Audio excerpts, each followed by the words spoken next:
Olá, pessoal. Boa noite. Sejam todos bem-vindos à nossa live de hoje.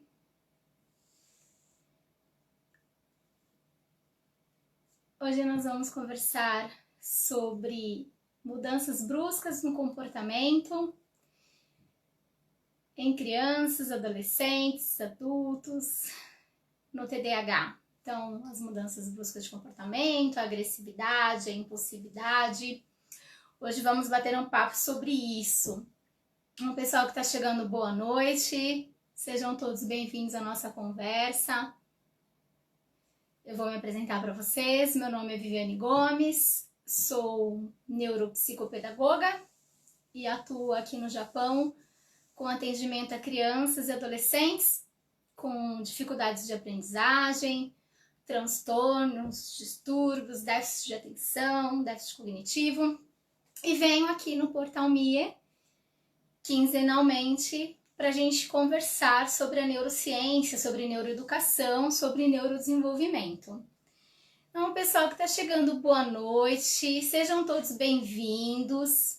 Se alguém puder me dar um retorno de áudio e vídeo, vocês estão me ouvindo e me vendo bem? Se vocês conseguirem... Peraí que eu preciso ver se chegam as mensagens de vocês, porque tá difícil. Ah, consegui. Boa noite, Elaine. O pessoal tá chegando. Oi, Si. Boa noite, meu bem. Tudo bem? Um beijo pra você. Seu filhote tava de parabéns, né? Feliz aniversário pra ele, Si. Anne, boa noite. Anne Melo tá falando que sim. Ah, ok. Gente, pessoal que tá chegando, sejam todos bem-vindos. Hoje nós vamos conversar aí sobre essa questão comportamental no TDAH, transtornos de déficit de atenção e hiperatividade. Nessas séries de lives que nós já venho fazendo aqui no Portal Mie, falando sobre o TDAH e sobre as questões que permeiam aí esse transtorno. Aqui no Japão, né, eu tô trazendo a realidade daqui, então eu sei que a live tá chegando aí através de terapeutas que são amigos conhecidos e estão levando para outros países, mas eu estou trazendo a questão do que acontece muito aqui, tá? Então as minhas falas são todas relacionadas aos atendimentos que eu realizo, alguns também em relação ao Brasil, mas tem muita coisa que eu acabo falando daqui, tá, pessoal? Então, pessoal de Portugal, né, do Peru, que fala, mas você acaba trazendo algumas informações e realmente acaba sendo voltadas para cá. Mas o transtorno, ele é um único em todos os lugares, ok?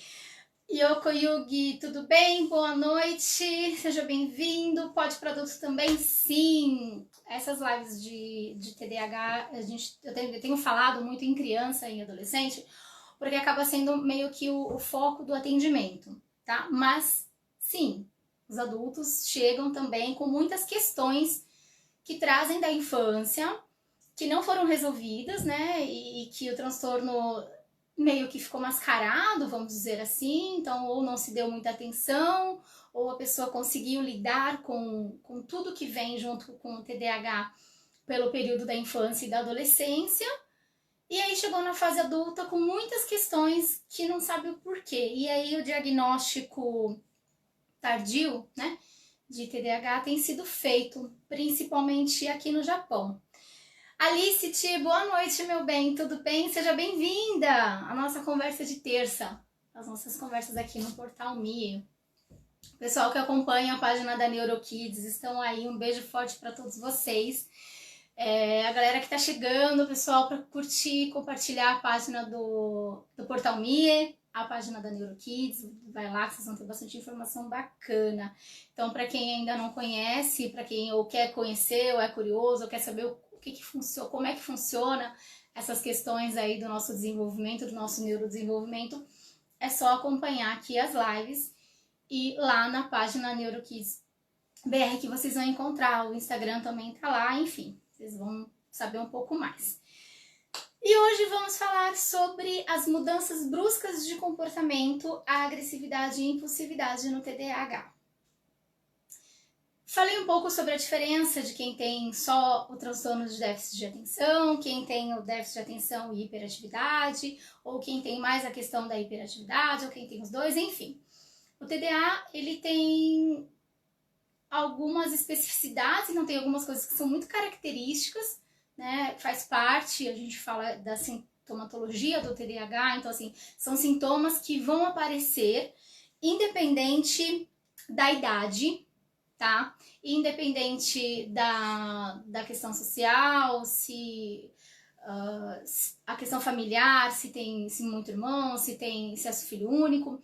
É um tipo de transtorno que ele não tem muito a ver com o que ocorre ou o meio que a pessoa está inserida, porque às vezes ela está num ambiente extremamente lúdico, extremamente estimulante, é uma criança que tem muitos recursos financeiros ou tem muito recurso pedagógico / educacional e ainda assim tem esse déficit atencional, déficit de atenção, foco, né? E aí, por mais que se tenha algo externo, internamente ali não funciona.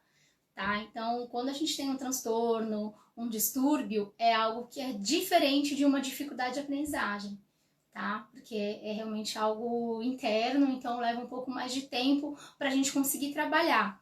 Mas dá resultado, viu, pessoal? Vou ler um pouco, tá subindo. Boa noite, Ayumi Nagata.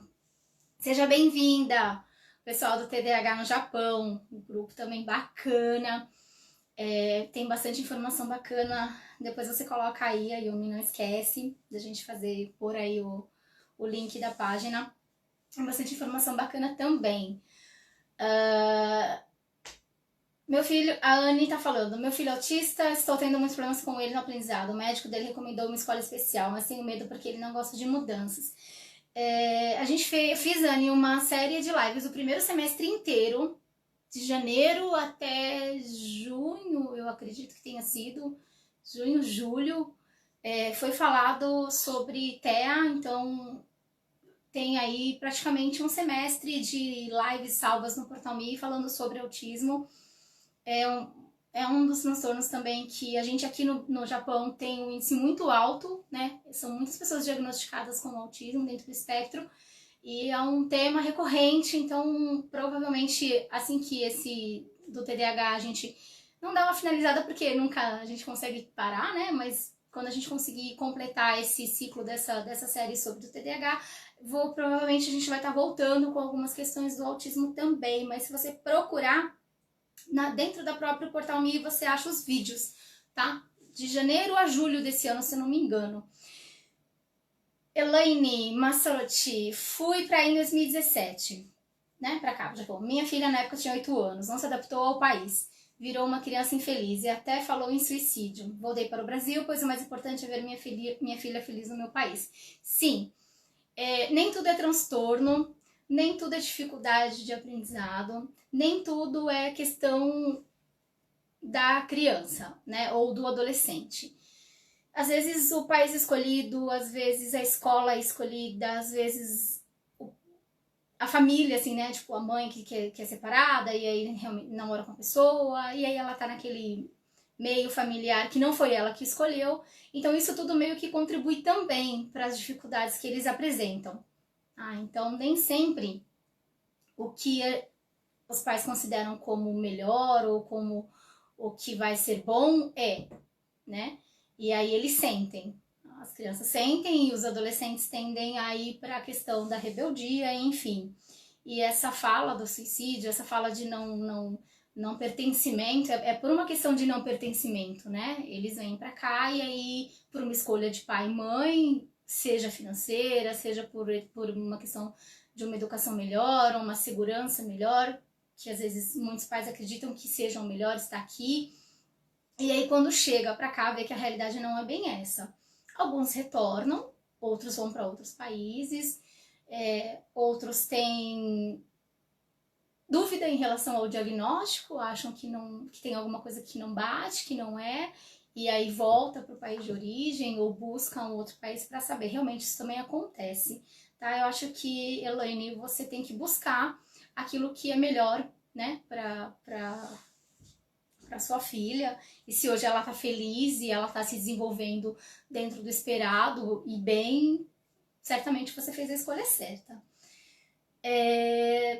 Vamos ver lá. Ah, e me colocou o grupo TDAH no Japão. Uma TDAH falando sobre o TDAH, olha só. Ela tem o transtorno de déficit de atenção e hiperatividade.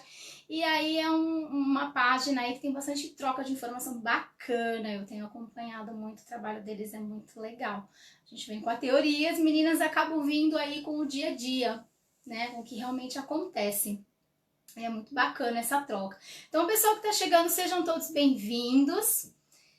Boa noite para o pessoal daqui, bom dia para o pessoal do Brasil, a galera que está aí nos outros países também, sintam-se abraçados. Bom dia, boa tarde, boa noite para vocês. E vamos lá. Então, se vocês tiverem alguma dúvida, alguma pergunta, se vocês quiserem saber de alguma informação, vocês podem mandar aí nos comentários, que aí eu vou lendo e vou respondendo, tá? O que subir, passar batido e eu não ver, eu respondo depois, tá? Fiquem tranquilos em relação a isso. Mas vamos começar a nossa conversa aí, o nosso bate-papo sobre essa questão aí do comportamento dentro do TDAH. Bom, sabendo que é um transtorno, que é algo que a criança, ou adolescente ou o adulto não tem culpa pela sua condição, né? Então a gente já tem que estar ciente de que isso e esse tipo de comportamento ou qualquer coisa que ele venha a fazer, ele não faz porque ele quer, tá? Existe aí sim uma bagunça entre os neurônios, as informações chegam rápidas demais, elas chegam por vezes desconectadas, elas passam por áreas do cérebro que não deveriam, que captam informação e aí não sabe o que faz com ela. Então, assim, muito do que a gente vê do comportamento dessa criança, desse adolescente ou desse adulto também, que tem o TDAH, ou TDA, enfim, que tá aí nesse meio, a gente precisa entender que não é proposital, tá? Oi, perdão, gente. É o primeiro grande passo, é a gente entender nesse sentido, tá? Que não é proposital. Então, o que acontece? Eles têm alguns tipos de comportamento que não são adequados por não saberem lidar com aquela situação. Por isso que o processo de terapia é extremamente importante.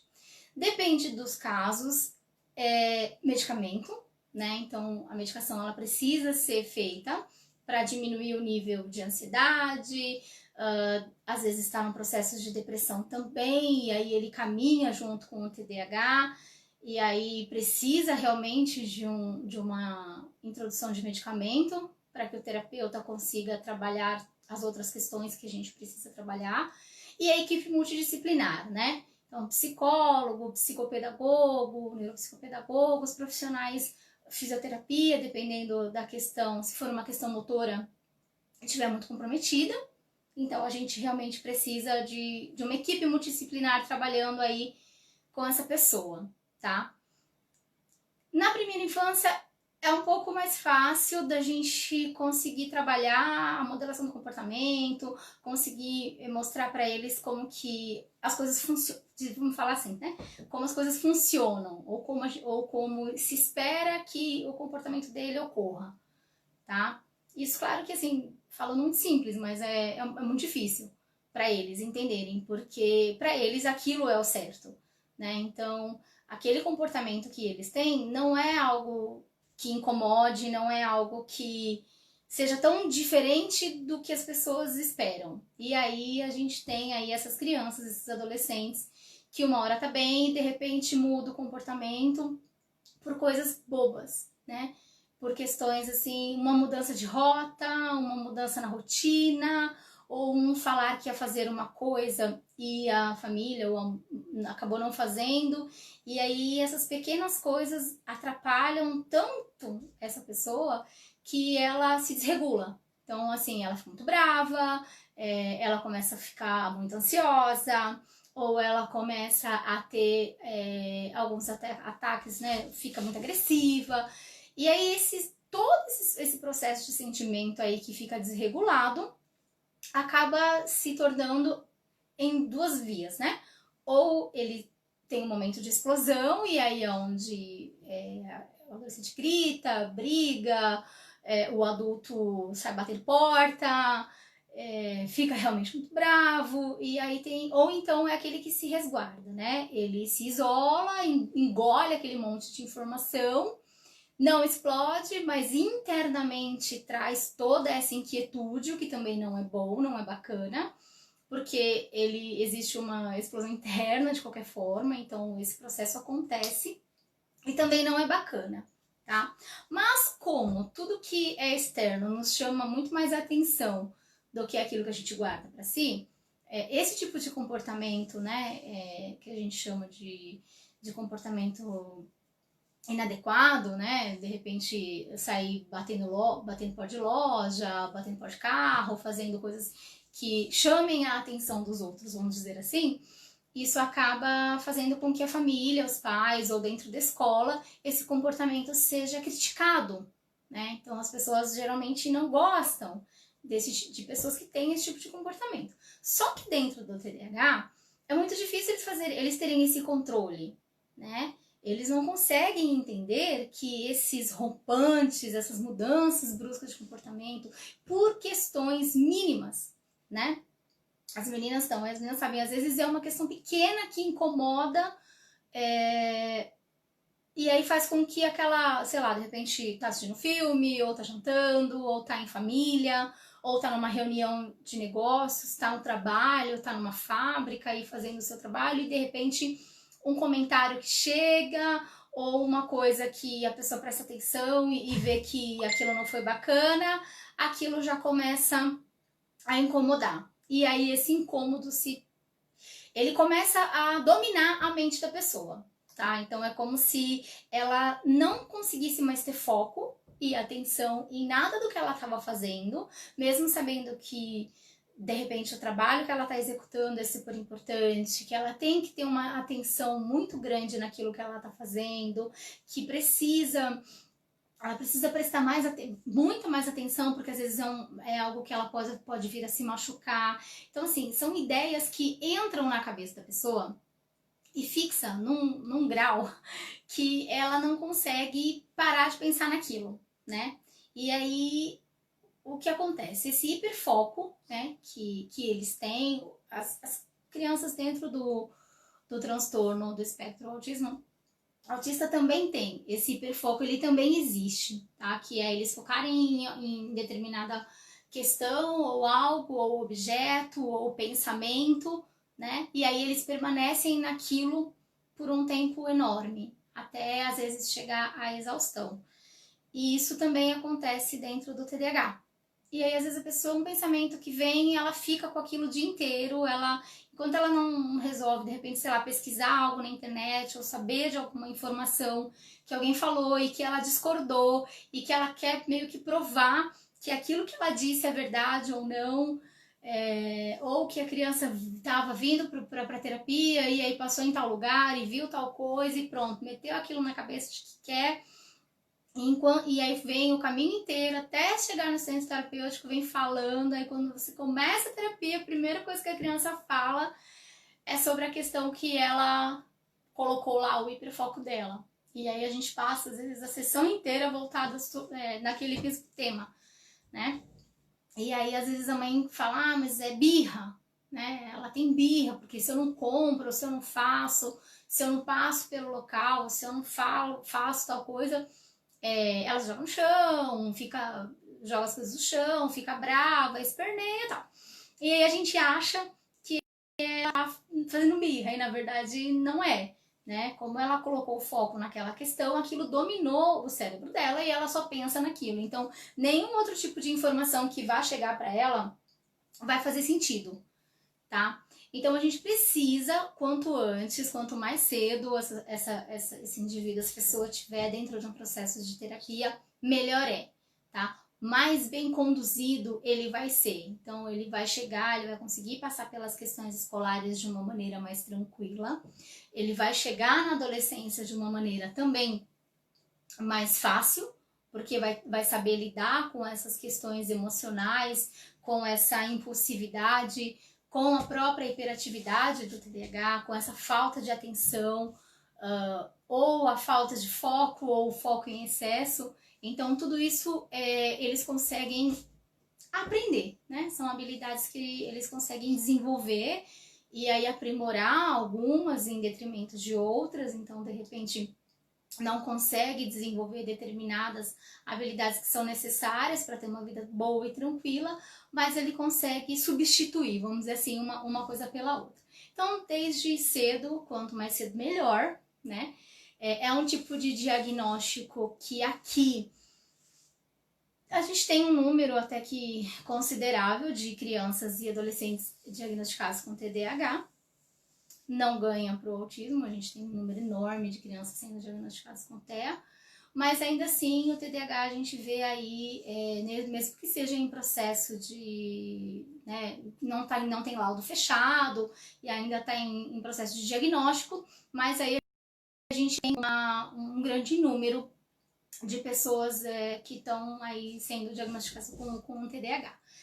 E aí, quando a gente sabe, ou quando as mães sabem, e aí fica um pouco mais claro o comportamento dessa criança, o comportamento desse jovem, e a gente começa a fazer as entrevistas de anamnese, e muitos adultos se identificam com as questões que quando a gente questiona, quando a gente pergunta, e quando a gente vai lá e começa a perguntar um monte de coisa, desde a gravidez, desde a gestação, até, né, hoje em dia em relação à criança, os pais começam a perceber e falam, nossa, mas eu sou assim, o pai é assim, isso a gente tem conversado muito nas lives, e realmente isso é um fato. A Yumi tá falando, hoje mesmo ela passou por um episódio desse, que inclusive me levou à exaustão emocional, devido a vir guardando muita coisa por muito tempo, sem expor. Sim, né, como a gente fala, tem pessoas que falam, que expõem, que trazem para fora, e tem pessoas que não, que guardam. E o guardar também não é bom, porque tem uma hora que você vai explodir, seja internamente, seja externamente, e o resultado vai ser ruim igual, tá? E aí o que acontece dentro desse seu pensamento, né? Gente, desculpa, tá? Eu acho muita coisa no meu celular, tá dando umas travadas, mas vamos lá. O que acontece dentro desse cérebro? Essas informações acabam tomando tanto tempo que sim, chega-se à exaustão emocional e chega na exaustão física. A gente fica, né, assim, a gente vê que fisicamente essa pessoa, ela fica mal. Ela se cansa porque, assim, demanda uma energia tão grande, energia física, mental tão grande para aquela questão que ela quer resolver ou para que ela se preocupa, que realmente ela se cansa, né? Minha sorte é que trabalho no centro de ajuda e suporte pessoas com deficiências, né, também, e elas foram muito compreensivas comigo. Sim, as pessoas saberem o que diagnóstico que você tem, ou o que a criança tem, quando o conhecimento chega pra gente, a gente sabe com quem e como a gente vai lidar, né, com essa pessoa, com esse adolescente ou com esse adulto, fica mais fácil. Então, se você tem dúvida de, eu acho que eu tenho TDA, eu acho que eu tenho TDAH, muitas das coisas que eu vejo, parece que sou eu ali, busque uma orientação, busque uma informação, queira saber mais realmente se você tem ou não, busque ajuda, vá a médicos especialistas, passe em psiquiatra, a neuropsiquiatra, que eles vão te fazer um laudo ali, e aí você sabendo que você tem, é muito mais fácil de você saber lidar tanto com você quanto com os outros, e saber para que os outros também aprendam a lidar com você.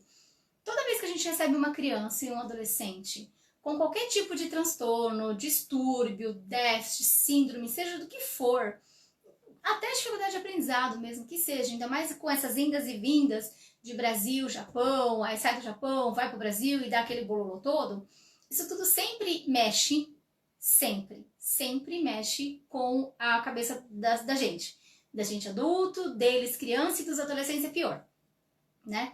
Então, é sempre bom a gente saber o que está acontecendo, como é que eu estou nesse momento, né? Se essa ansiedade é só uma ansiedade ou se é um transtorno de ansiedade. Se essa minha mudança de humor é só uma mudança de humor, ou eu tô com uma questão de bipolaridade, eu tenho um transtorno de conduta, porque de repente em casa eu sou de um jeito, no trabalho eu sou de outro, na escola eu sou de outro. Então existem tantas questões aí que a gente precisa parar e avaliar, até para nossa melhoria, para a gente saber o que a gente tem e como que a gente pode melhorar em relação a nós mesmos, porque nem tudo é emocional, tá? A neurociência tá aí justamente para nos dizer isso. Nem tudo é emoção.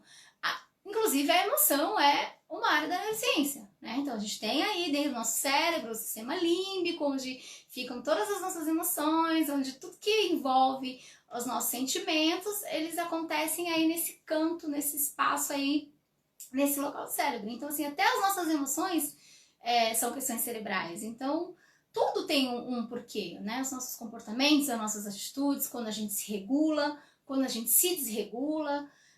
Então, tudo que a gente que a gente faz e que a gente vive tem um porquê, né? Neurologicamente falando. E aí, quando as pessoas possuem um transtorno, um distúrbio, existe já uma dificuldade ali muito pontual, né? Então, não dá pra gente cobrar um tipo de atitude, não dá pra gente cobrar um tipo de comportamento, sendo que existe nem que seja pequena, mas existe uma desregulação ali dentro. E não é algo que depende da pessoa, tá? Então isso é importante que fique claro para todos, porque às vezes a gente se depara com adultos que tem muitas questões aí que não foram trabalhadas, que não foram desenvolvidas da maneira correta e que foi passando, passou pela infância, passou pela adolescência, chegou na fase adulta com N problemas, com N questões em relação ao trabalho, a estudo, a vida conjugal, a vida familiar, e aí na verdade quando a gente acaba fazendo aí chega pra gente por causa de filho, né? E aí quando a gente faz uma avaliação, a gente acaba percebendo que não é só a questão da criança, que existe uma hereditariedade aí, esse TDAH possivelmente está passeando aí também pelo pai ou pela mãe. Então, acontece de descobrirem só através da criança por levá-la para um tratamento ou para um processo terapêutico. E aí, então, essas mudanças de comportamento dentro do TDAH. Como eu falei rapidinho, essa questão aí de mudança interna de informação, excesso de informação, a gente tem um hiperfoco, a gente tem questões mínimas que para eles são assim, enquanto não resolver, aquilo ali não sossega, e aí eles acabam se tornando, como falam, né? Eu sei que eu sou uma pessoa chata, porque eu fico insistindo naquilo. Eu sei que as pessoas me acham chata, que as pessoas não querem ficar comigo, que as pessoas não têm paciência comigo, que parece que eu saio meio que atropelando a conversa dos outros, que as pessoas acham que eu, quando chego para falar alguma coisa, eu sei mais, eu quero mais, e aí eu atropelo os assuntos, e aí fica aquela situação de que a pessoa não se considera aceita, e as crianças também, isso acontece com criança, dentro de escola, dentro de parque, enfim, isso também acontece com os pequenos, e com os adolescentes isso fica muito pior. Nós vamos falar sobre adolescência e TDAH nas próximas lives também, onde eu vou focar um pouco mais sobre o tipo de transtorno dentro dessa fase dos adolescentes, tá? Mas isso também acontece com eles, e aí eles acabam se sentindo mais exclusos, né, mais excluídos. E aí o que acontece? Eles mudam esse tipo de comportamento, né? Eles tentam se adequar àquela roda, aquele grupo que ele tá.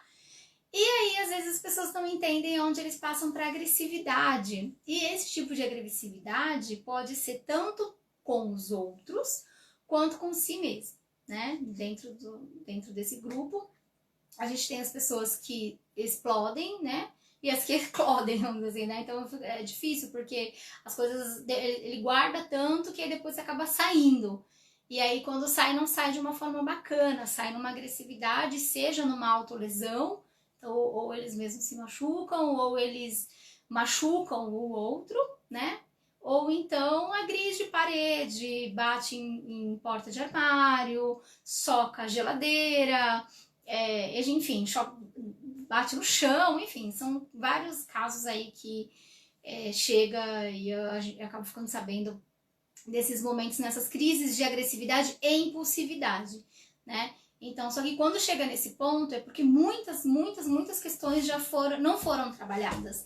E aí realmente é complicado, né? Com criança a gente tenta conter, com adolescente também a gente tenta conter, mas quando chega na fase adulta é mais difícil, tá? Então aí a gente acaba tendo um problema um pouco maior, vamos dizer assim, para conseguir lidar, mas também nada que a gente não consiga rever, né? Então, os quadros todos, o nosso cérebro existe uma plasticidade neuronal, a gente consegue trabalhar áreas aí do nosso cérebro super que não funcionam mais e passam a funcionar, ou que funcionavam de uma forma errada e aí melhoram.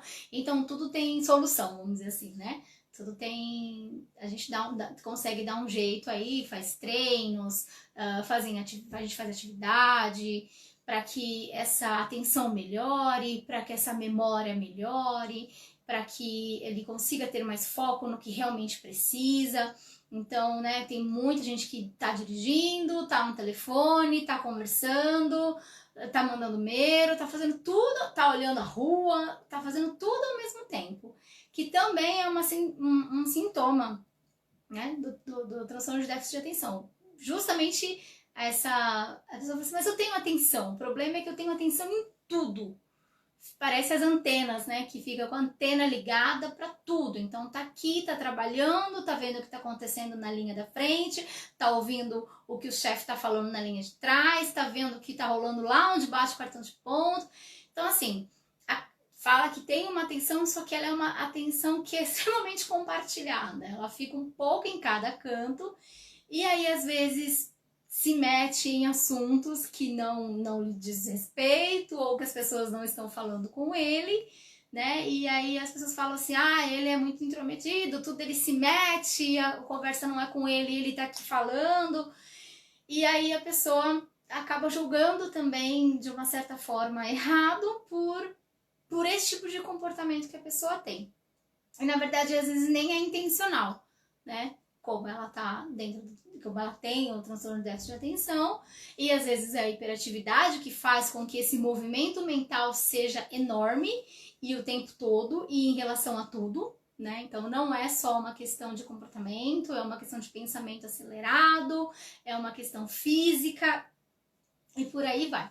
E aí as pessoas que não estão dentro daquilo que a gente considera como normal, a gente acaba tendo um olhar diferente. Então essa pessoa acaba se sentindo diferente. Então ela não se sente bem, ela começa a ter uma carga emocional, como a Yumi falou, muito grande, ela se cobra muito pelaquela situação, por aquilo que ela tá vivendo, pela forma com que ela tá vivendo. Ela não consegue entender, tá? Eles não percebem, né? Não sei se quem tá aí e tem o TDAH, e vocês sabem que é com vocês, né, que as coisas acontecem, se é exatamente isso, porque, mas pelo que eu vejo, né, principalmente nas crianças e nos adolescentes, são ações que eles têm e que por vezes eles não têm noção de estar fazendo aquilo, né, a não ser quando eles chegam e partem para essa agressividade que é física, que aí eles realmente vêm para machucar, vêm para bater, vêm para derrubar ou vêm para destruir qualquer coisa. E aí a gente tem que ter um pouco mais de atenção nesse caso, onde a impulsividade e a ansiedade se transformam em algo mais agressivo, em algo mais desafiador, em algo que nos traz aí uma preocupação um pouco maior. E aí a gente tem que ficar atento ao quê? Ao TOD, né? Esse monte de sigla, TDA, TDAH, TEA, e aí a gente tem o TOD, que é o transtorno opositor desafiador. Tem que tomar um pouco de cuidado, por quê? Porque ele também é um tipo de transtorno, ele vem como comorbidade, nós vamos falar também sobre ele, vai ter live aí falando sobre o TOD e o TDAH, o que acontece quando os dois caminham juntos, mas vem também aí dessa questão da agressividade, então só pra gente já meio que adiantar, e para vocês saberem que às vezes eles caminham juntos, e aí é um pouquinho mais complicado, é um tratamento um pouco mais demorado. A gente precisa ter um auxílio muito maior, né? Uma rede de profissionais, os psicólogos, os psicopedagogos para a questão escolar, enfim, trabalhar com uma equipe aí para tentar junto, não controlar, mas a gente conseguir reorganizar essa questão do modelo de comportamento que eles têm justamente pelo transtorno que eles apresentam, tá? E isso também vem na fase adulta, né? Como eu falei, o transtorno a gente não deixa de ter, né? Um distúrbio, um transtorno, a gente não deixa de ter. A gente vai ter ele, a gente vai carregar ele pro resto da vida, porém, nós vamos saber como lidar e o que fazer com ele, na verdade, né? Como conviver com essa questão aí de uma maneira segura, de uma maneira saudável, sem nos exigir tanto e sem exigir do outro tanto também, tá? Então, quando a gente chega nesse ponto aonde essa desregulação emocional, essa mudança brusca de comportamento, essa agressividade, essa impulsividade, ela está muito latente ou ela está perdurando aí por 1, 2, 3 semanas, um mês, e ele continua com esse tipo de comportamento, a gente precisa realmente parar, buscar um auxílio, se eu não tiver, procurar evitar. Então, como que eu evito esse tipo de comportamento, por exemplo, numa criança e num adolescente e até mesmo num adulto? Evitando os gatilhos, né? Os gatilhos é bem gatilho mesmo, que é o que dispara, tá? O que dispara esse tipo de comportamento? O que faz com que eu, adulto, que estou trabalhando lá na fábrica, ou estou trabalhando no meu emprego, e eu sei que de repente, determinada situação vai fazer com que a minha impulsividade aflore, ou a minha ansiedade aflore, e que eu não vou conseguir passar o dia bem, eu não vou conseguir trabalhar adequadamente aquele dia ou aquela semana por essa questão.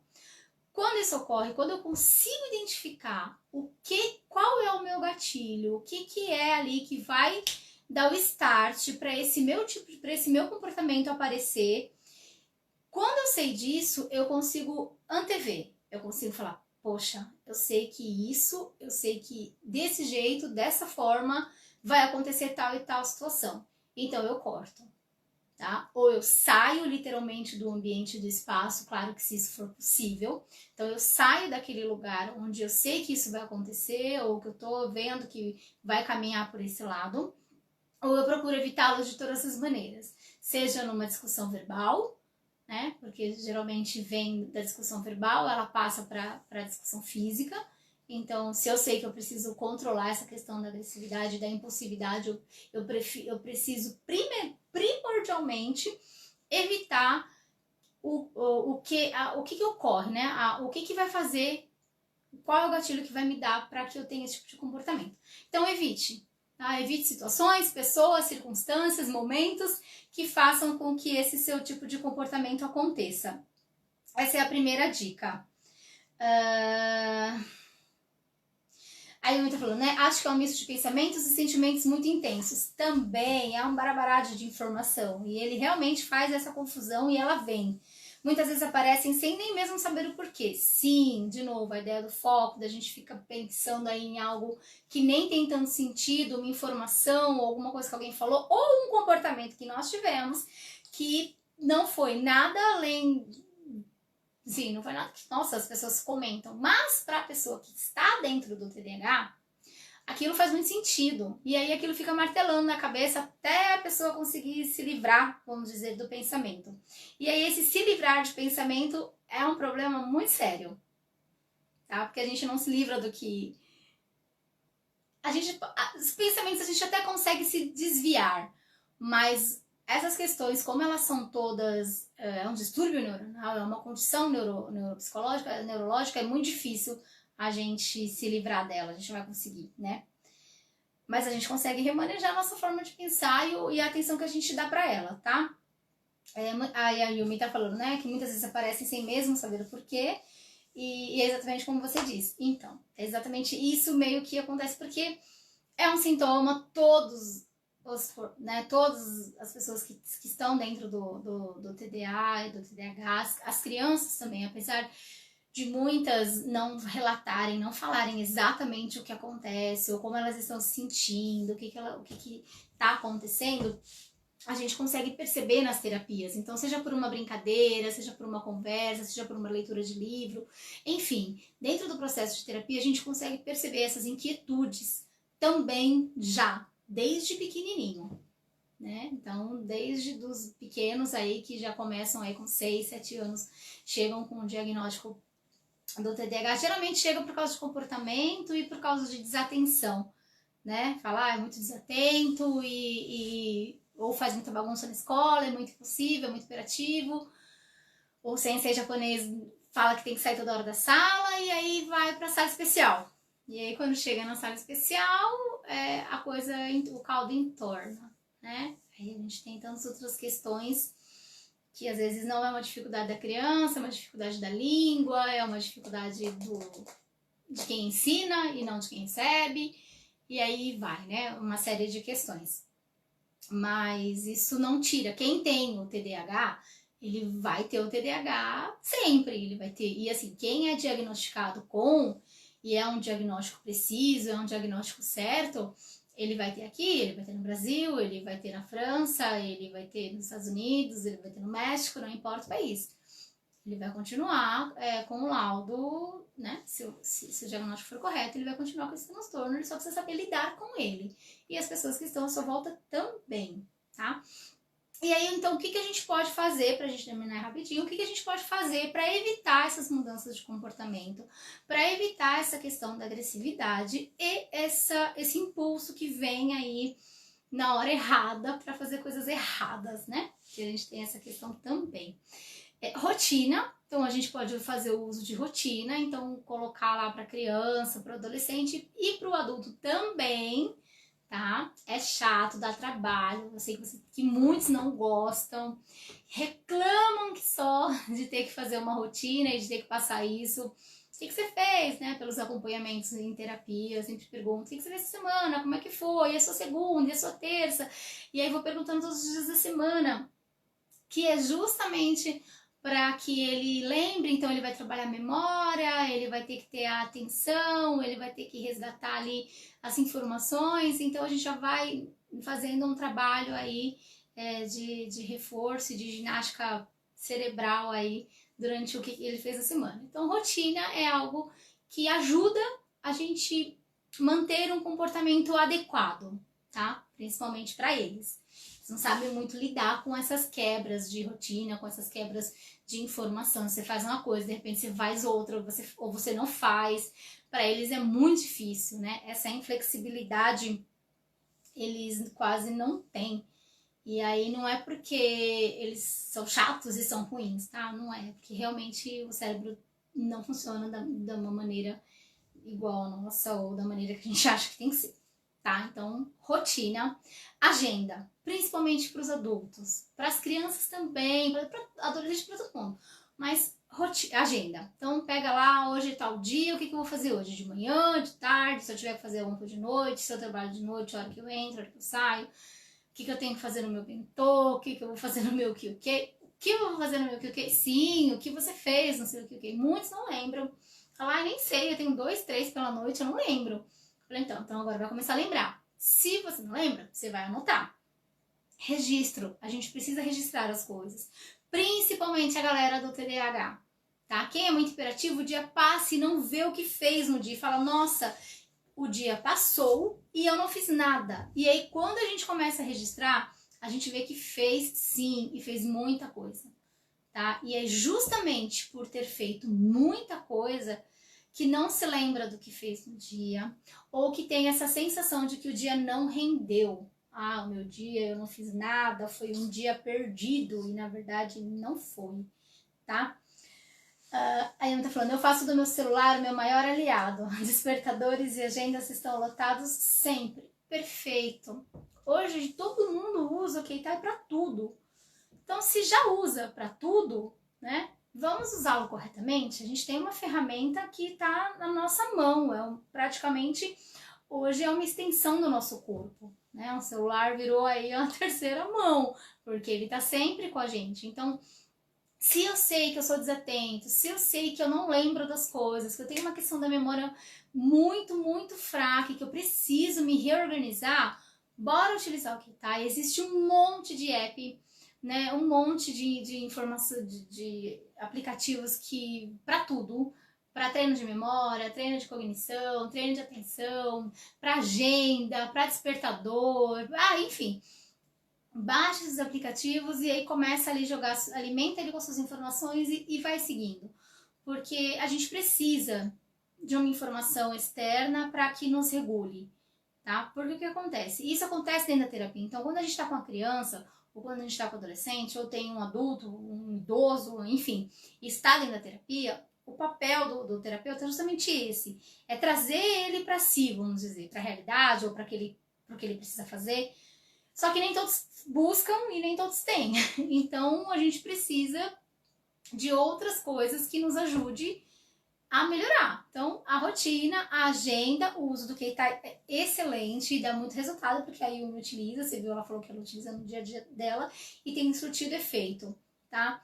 Quadro de aviso, pega o quadro de aviso, escreve no quadro de aviso, cola post-it na casa inteira, no carro, enfim, né? Porque aí o que vai acontecer? Você vai treinando essa sua memória, você vai lendo essas informações, você vai retendo informações, tá? Não é porque é todo esquecido, por isso que tem adesivo na casa inteira, por isso que tem informação na casa inteira. Isso a gente chama também de pistas visuais. Então tem gente que só funciona com uma pista visual. Então assim, sei lá, ela sabe que ela tem que ir na feira, por exemplo. E aí ela usa um adesivo verde porque ela sabe que aquele adesivo verde representa a feira. E quando ela olha para esse adesivo, ela lembra que ela tem que ir à feira. Então assim, e tudo bem, ué. Ela de repente tem tanta coisa para dar conta, ou ela tá dentro do TDA e ela tem as questões internas, né, neuronais que precisam ser reorganizadas e reabilitadas, e aí ela ainda tem que lidar conta de lembrar, de ir em feira e fazer outras coisas. Então essas pistas visuais, elas ajudam muito, né? E por que não usar? Vamos usar. Se tá ali, se é o caminho do meu aprendizado, se é o caminho, se é por ela que eu vou conseguir ter uma melhora significativa enquanto pessoa e no meu trabalho, bora fazer, tá? Antecipação. Então, quando a gente trabalha com antecipação, dá muito certo também pro TDAH, tá? Quando a gente antecipa as questões do que vai acontecer, quando a gente antecipa onde a gente vai, com quem a gente vai, como a gente vai, que horas que a gente vai, que jeito que a gente vai, com que roupa que a gente vai, enfim. Quando a gente antecipa esse tipo de informação, nós diminuímos a ansiedade, tá? A produção aí de ansiedade dessa pessoa, ela cai, a adrenalina dela dá uma diminuída, a dopamina, a noradrenalina, enfim, todo esse povo aí que faz essa química cerebral existir, ela dá uma segurada e aí ela começa a funcionar de uma forma regrada. Ela nem libera de mais e nem libera de menos, tá? Que é tudo uma questão de química, literalmente, né? Nosso cérebro é tudo uma questão de química. Quando você antecipa esse tipo de informação para a pessoa, ou para você mesmo, no caso dos adultos, sabendo, hoje eu tenho que ir para tal lugar, em tal hora, eu vou fazer um trajeto de tanto tempo, eu vou demorar X tempo para ir, X tempo para voltar, eu vou ter que passar no posto de gasolina, ou não, eu não vou ter que passar no posto, eu vou ter que passar para buscar alguém, ou não, eu não vou ter que passar para alguém, eu vou chegar em tal horário, eu vou voltar em tal horário. Então, quando você se antecipa no que você tem que fazer, você chega com menos ansiedade e aí o seu cérebro trabalha de uma maneira melhor. E aí, independente quem tá no TDAH e quem não tá, isso aí é para todos nós, tá? Independente se a gente tem transtorno ou não. Quando a gente antecipa a nossa rotina, o nosso dia a dia, fica mais fácil, de verdade. E aí, claro, para não ter tantas mudanças de comportamento e pra gente não ter tantas questões a ser trabalhadas, nesses roupantes que o TDAH faz e faz mesmo que aconteça, é bom a gente antecipar essas questões, principalmente também com criança e com os adolescentes. Explique, reexplique, explique de novo. Se for necessário desenhar, bora desenhar, tá? Porque, como eu falei, cada um tem a sua via de aprendizado. Às vezes só a fala não chega na pessoa, tá? Você pode falar e aquilo não chegar nela, mas na hora que você escreve e ela lê, ela entende. Ou, de repente, na hora que você faz um cronograma, que a gente fala, vamos desenhar. Desde que a pessoa entenda, é tudo válido, tá? Por quê? Porque existe uma resistência muito grande a mudanças. Como eu falei da questão da inflexibilidade, né? Eles não são muito flexíveis em relação às mudanças, a mudança de comportamento, a mudança de pensamento. É muito difícil para eles. E aí, quando a gente faz um combinado ou a gente mostra o que vai acontecer, a gente antecipa as coisas dela, os acontecimentos, é muito mais difícil dele chegar a ter esse quadro aí de ansiedade extremamente alta para chegar a ser agressivo e acabar usando a sua impulsividade para algo que não seja bom. Tá? Então são algumas dicas que dá para seguir: rotina, agenda, antecipação dos acontecimentos, organização, né, para a gente se organizar externamente, para que essa organização externa nos ajude a ter essa organização interna. Então, são questões aí que, se fizer, a gente consegue sim diminuir bastante todos os quadros e todos os sintomas que o TDAH apresenta e fica aí caminhando diariamente com quem o tem. Ok, pessoal? Gente, obrigado pela presença de vocês. Boa noite para todo mundo. Bom dia para todo mundo que tá lá no Brasil. Bom dia, pessoal que tá aqui. Semana que vem, não, dia 15, estaremos novamente juntos. Vamos continuar falando sobre o TDAH e as suas questões aí. Vamos falar sobre hereditariedade, sobre adolescência, sobre o uso de medicamento, vamos falar sobre, enfim, sobre o TOD e o TDAH, uma série de informações aí voltadas para esse tema. Então, eu agradeço a presença de todos vocês. Pessoal, não esqueça de curtir e compartilhar a página da NeuroKids, vocês vão me encontrar por lá, tá?